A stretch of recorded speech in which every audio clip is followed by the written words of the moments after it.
Alright, glad to be here, everybody. It's been a while. So, I was talking to Pamela Swan the other day, and I had her really laughing, and I was just telling the damn truth. You can always tell when it's the truth because it'll sting like hell and make you cry, or your stomach will freaking turn over laughing your ass off. So, it's pretty easy to tell when you're hearing truth. Most of the time, you are hearing truth, as long as you feel one of those two things. So anyways, I'm going to share with you guys real quick. Just felt like doing a little rant in here. Let some steam out of the old volcano. As far as my Michael Myers, well, we're going to talk about Jason Voorhees and his mom from the Friday the 13th horror movie series.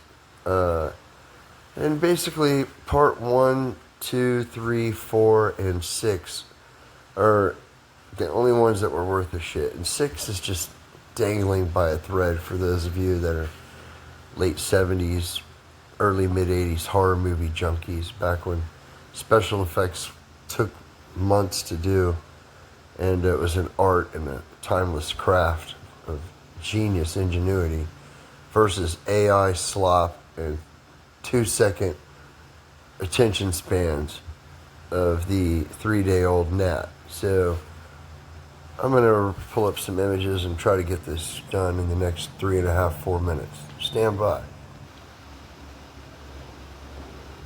Alright, so you guys remember this one. This is from part 2. Part 1 only had Jason, and they didn't show a lot of him, just as the young boy, the little mongoloid. I guess he was retarded or some shit, and needed special care. And this is back in the 70s when, back 100 years ago, they was locked in a sanitarium.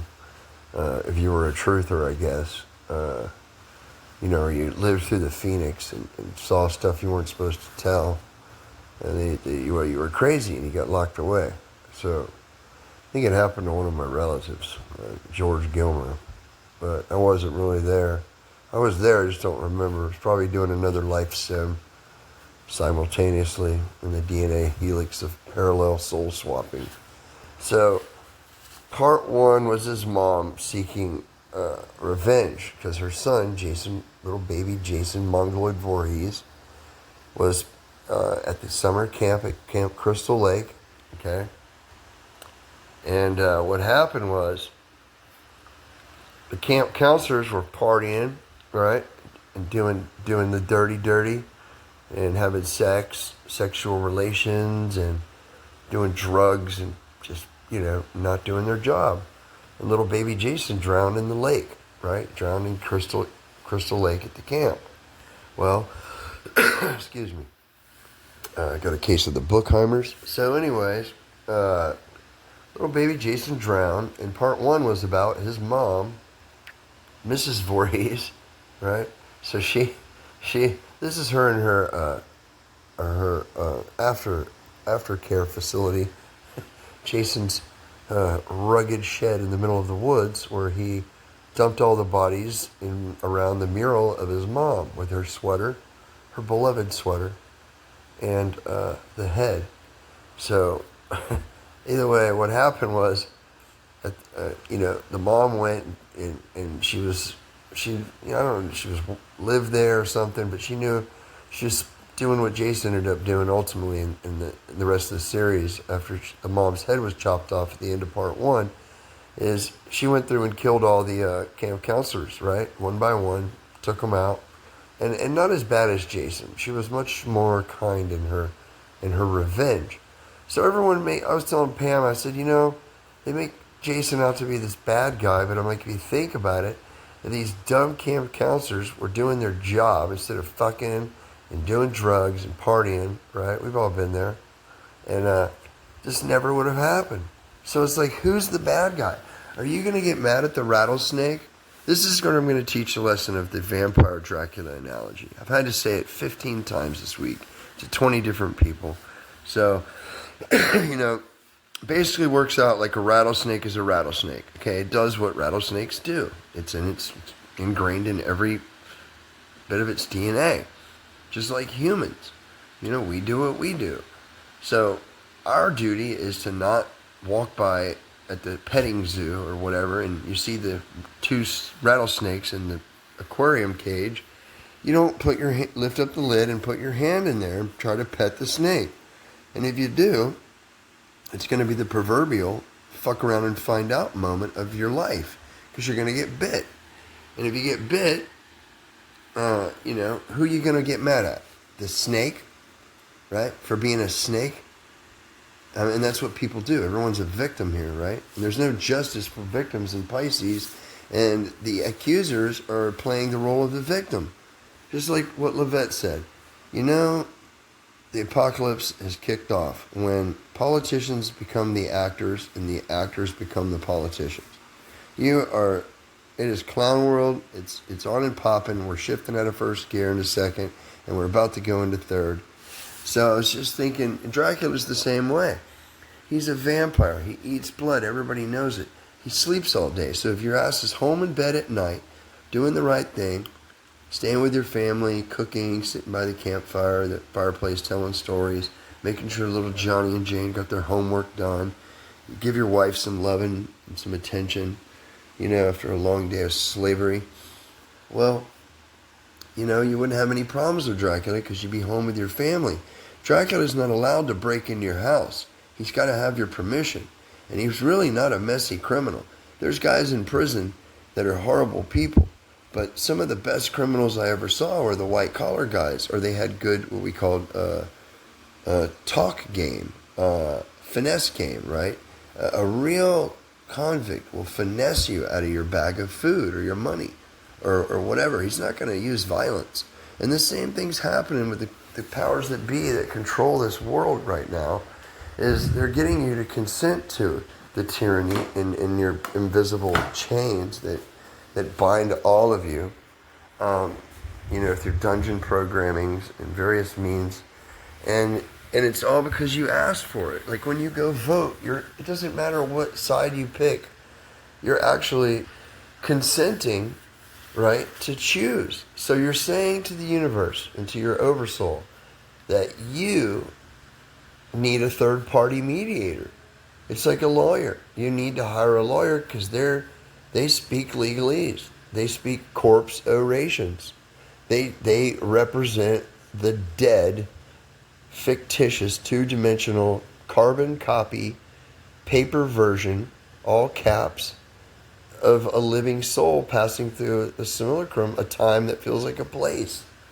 But you got to go hire him. So once you pay somebody, that's consent. You sign a contract, that's consent. Even just by saying yes or no or a handshake is technically entering contract. Even engaging in any kind of discussion with law enforcement or any government, third-party corporation or organization posing as this like savior, right? It's the fake Jesus narrative. You really got to BYOS and be your own savior. BYOJ, be your own Jesus. Dude, that's what he would want you to do. They made him out to be a pussy, so you'd be scared and doubt your true power and think that, if you're outsourcing to him even. What would your dad want you to do? He didn't want you to do it yourself. He wants you to come to him for advice, clean up your temple, which is your proverbial house, your side of the street, and move forward with tactfulness, diplomacy, and righteousness in all things. And let the chips fall where they may. All that matters is the result. The journey is the process. Embrace it. You get the hell out of our way and let things happen, right? So again, now, I talked about if you're home early and you go to bed at a decent hour, Dracula's not even a threat to you. You know he's out there. You've heard stories about it. It's on, the talk of the town, even before the almighty exalted black cube on the wall of every hobbit home in America and across the world. Now they got handheld hobbit cubes, but even back in the day before that, the people talked to each other, right? So it's supposed to be, and they would tell each other, gossip and stuff, and sure the story could get a little embellished. The more people it gets passed along to, it's like a fucking perverted chainmail letter almost. But the point is that the word would get out that Dracula got another victim, and that's because some girl fell for the bright lights and the big city routine. And Dracula said all the right things. He wore the nicest clothes. He made sure he smelled good, and he only went out at night. So while most people are getting inebriated because they're tired from their job or they're avoiding their family life and some problems, so they go to a bar, they get wasted, and Dracula just loves those places, right? He's there. He's around every corner, just like there's a gun behind every tree in the United States of America. And so he would just wait patiently and approach and, say the right things, buy a few drinks, really is getting the bang for his buck, and very little risk versus reward, because he's karmic debt and persecution is relinquished because he's gaining consent of his next victim. And he has no light. He's a parasite. Just like an NPC. They're stuck they're ghosts in the machine that are stuck and binded by some form of contract, and they've got to ride out as just a neutral. Like, we're not neutral. The field is neutral. We have the ability to respond or remain silent, and either of those is, as long as you respond with truth, they're okay. It's once you lie, and if you have to answer a question, and you don't have an honest answer or an answer at all, you can do a Jesus moment and go full parabolic and parable style and just answer a question with a question, right? You could be metaphorical and win every battle. And you got to choose those wisely. So once you invite Dracula back to your house and let him in, and he sucks the blood out of you, now you are dead officially, and you have no more rights to your lights. So you've got to go parasite and harvest your energy off of another living being. So it really is like a Ponzi scheme almost. It's a fucking pyramid scheme for parasites. And this is my Dracula metaphor. So in closing, was Mrs. Voorhees really a bad person? Because every mom out there will tell you, if she had a special needs child and sent it to what she thought would be a fun summer camp and let him try to have a chance to enjoy a life and maybe make a friend or two, which would be impossible in this world because everyone's so fucking evil. They just kick you when you're down. It's a bunch of crabs in a giant bucket, right? And instead of water in that bucket, you got a bunch of fiddling crabs, right? They won't if one tries to break free, they all team. That's when they team up. But they only can form a team when they're pulling you down, right? They can't form a team to win and help each other get out and use the fucking human ladder, the crab ladder, and then the last one out, or second to last one out, they all reach down and pull the last one out. That's true teamwork, but everyone only knows how to be a team when it comes to parasiting. That's how you know where you are and when you are in this time and place. And we're almost out of here. So it's, critical that you pay attention and do these things. Face diaper protocols, the pig's philosophies. And either way, so I said to Pam, I don't think that I think people got it backwards. The camp counselors were bad too because they were humping and partying and not doing what they were supposed to do. And little baby Jason, he drowned in the lake. And his mom did what any other mom would do, even from the bear, mama bear, to the mountain lion, to the Karen in Walmart. If you mess with her children, especially a black girl, you're fucking done. That bitch is going to rip your head off and keep your wig as a trophy on the fireplace mantle. So she was just doing what moms do. No different than a rattlesnake. If it wasn't her son, then it'd be a different circumstance here. If I was presenting this case in front of a jury, I could only use this tactic for a mom's defense because everyone can relate to that. Most women are moms, and all of us have a mom. Even the men, everybody's got a mom. So we could all find sympathy in there, and I only need a few of you to disagree, and I'm walking out of there with an acquittal. And then I would earn my paycheck. You are in. You got to earn what you keep what you earn here, right? And then you got to take it a step further. Just part two is Jason. Turns out he came back to life or something, and he had been living in the woods, feral, just mongoloid, vengeful, unholy vengeance he was ready to unleash. So the camp closed for a while, and then when it opened back up, Jason had grown up quite a bit to a young man or early 20s, whatever, when he got started in his killing spree. And this is the potato sack version, which is part 2, the first time Jason makes his grand debut and starts hacking up camp counselors. So then he goes after the camp counselors, and he only seems to chase them when they're humping. And he loves when they're all about to go to sleep and they're all naked. You know, he'd hide up under the bed and stick a fucking a fire poker through the couple while the dude's trying to get humping his girl on top of her and make a shish kebab out of him. I mean, he had all kinds of ways. Sometimes, you know, he'd go off the beaten path and just get somebody just for fun. He seemed to be a little more compassionate. Maybe he wouldn't be as gruesome in his ways. But boy, if he could get you while you were humping or in the shower naked, just doing anything other than your job, yeah, your ass was grass. So again, can we get mad at Jason for avenging his mom?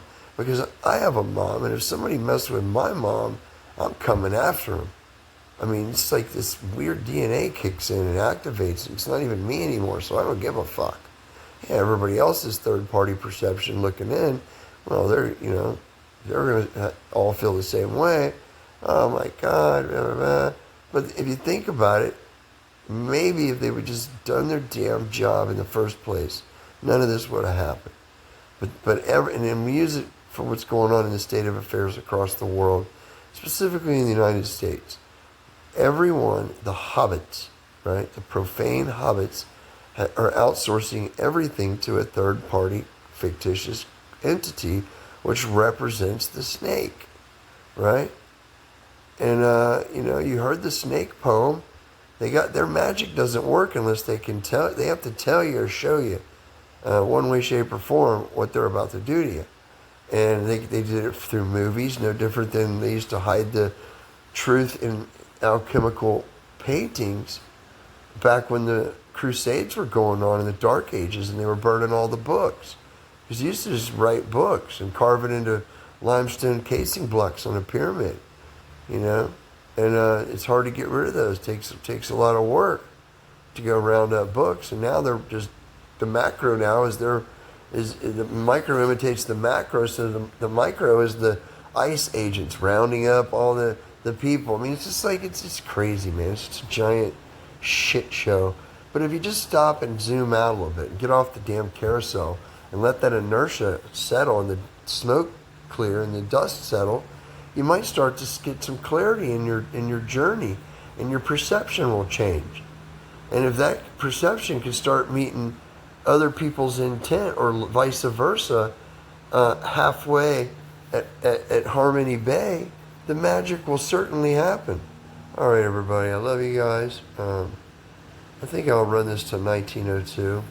So let's see if we can find some more memes to close. And everybody have a good night.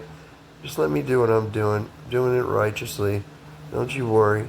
Nothing is forever. And the only thing that ever died was the moment in time. You shed a snake skin. The snake sheds his skin. He never crawls back in it. All my incarnations here in this dump. And I've never once heard or seen a snake shed its skin and crawl back in. Makes no sense. It's counterproductive.